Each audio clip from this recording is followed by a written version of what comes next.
Maraming po salamat o Diyos sa katatapos po niya yung gawain. Salamat sa katagumpayan, Panginoon.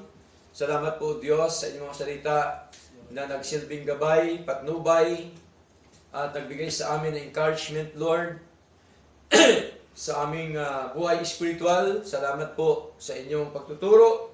Salamat po, Ama, sa inyong mga warnings, Lord, sa aming mga buhay, Lord God.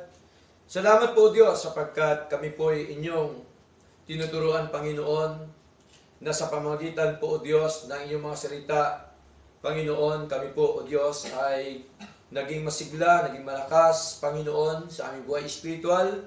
Salamat po, Lord God, sa inyong pagkilos, O Lord God.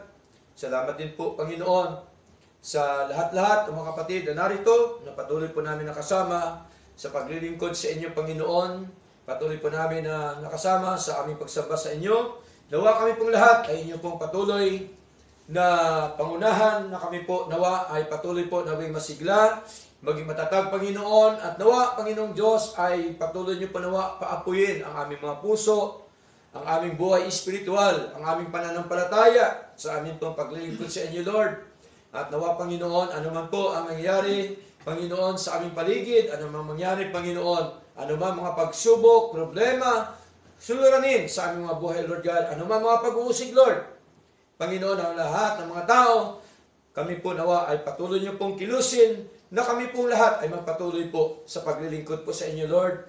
Patuloy lamang po kami sapagkat alam po namin, O Lord God, na ang lahat pong ito, Panginoon, O Lord, ay inyo pong ayusin, inyo pong bigyan ng kasagutan ang mga bagay na ito sa aming pong mga buhay, O Lord God. Salamat po na marami. Nawa, Panginoon, kami pong lahat ay maging matapang, maging matatag, Panginoon, sa paglilingkod sa inyo, lalong-lalo na po sa pagbabahagi, pangangaral po ng inyong pong mga salita, Panginoon, Lord God. Kahit po ayaw nilang maniwala, ayaw nilang sumunod, ang mahalaga, Lord, amin pong ma-share, Panginoon, amin pong naibahagi ang inyong mga aral, kanilang narinig, kanila pong napatunayan sa kanilang mga buhay, O Lord God. Salamat po, Diyos, at nawa, Panginoon, ay patuloy nga po kayo ang siya magpala po sa bawat isa sa amin, Panginoon, anumang mga pagsubok, mga problema sa aming mga buhay, nawa, kayo po ang siyang patuloy po na magpatatag sa amin, kayo po ang siyang patuloy po, Panginoon, na magbigay sa amin ng kasiglahan sa aming buhay espiritual, at ganyan po, Panginoon, patuloy nyo rin po na mapalakasin ang aming pong buhay pisikal, Panginoong Diyos. May mga sakit, karamdaman, sino man sa amin, O Lord God, nawa, kami po inyong bigyan ng kagalingan po, Panginoon. Salamat po na marami. At ganyan po, Panginoon, pangunahan niyo rin po ang buhay ni Sister Rhoda, Lord, sa kanyang buhay, sa kanyang kaarawan ng nakaraan, Panginoon. Kayo po nawa ang siyang manguna po sa kanya, at nawa ay patuloy po siyang manatili sa inyong gawain, Lord God. Patuloy mo siyang gamitin, kasangkapanin, Panginoon, na maging daluyan at alulod ng inyong pagpapala, Panginoon. Salamat po sa kanyang buhay na patuloy niyo pong ginagamit kinakasangkapan po, O Diyos, sa inyong church, sa inyong gawain, Panginoon, at gayon din po, Panginoong Diyos, nawa, Panginoon, ay patuloy din po siya bigyan ng kalusugan, kalakasan, kasiglahan. Nawa, Panginoon, ang kanyang buhay ay patuloy lamang po niya ipaglingkod po sa inyo, Lord.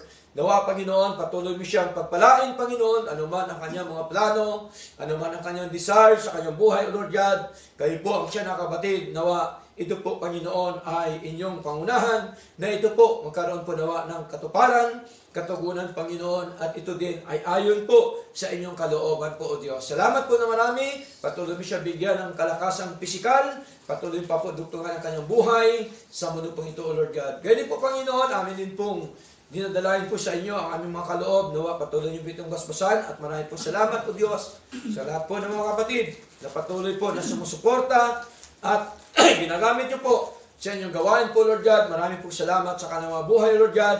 At nawa, patuloy mo silang pagpalain, Panginoon. Patuloy niyo po nawa iangat ang antas ng kanilang pamumuhay. Patuloy niyo po nawa, Diyos, iangat ang antas ng kanilang trabaho, ng kanilang hanapbuhay, Panginoon. Patuloy mo silang i-promote, Panginoon. Patuloy mo silang pagpalain. At nawa, Panginoon, ang araw po ng Sunday ay kami po sama-sama muli sa amin pong pagsamba po sa inyo, Lord. Salamat po na marami, O Lord God. At tunay nga po, Panginoon, maging po sa mga kapatid na hindi namin nakasama, patuloy mo rin po sila ingatan, gabayan at proteksyonan, Panginoon. At ganyan po, Panginoon, nawa, sila po ay aming makasama muli sa amin pong pagsamba po sa inyo, Lord. Salamat po, Diyos. At tunay nga po, Panginoon, sa inyo lamang po ang lahat na karangalan at kaulatian sa pangalan po ni Jesus. Ito po ang aming dalangin. Amen and amen.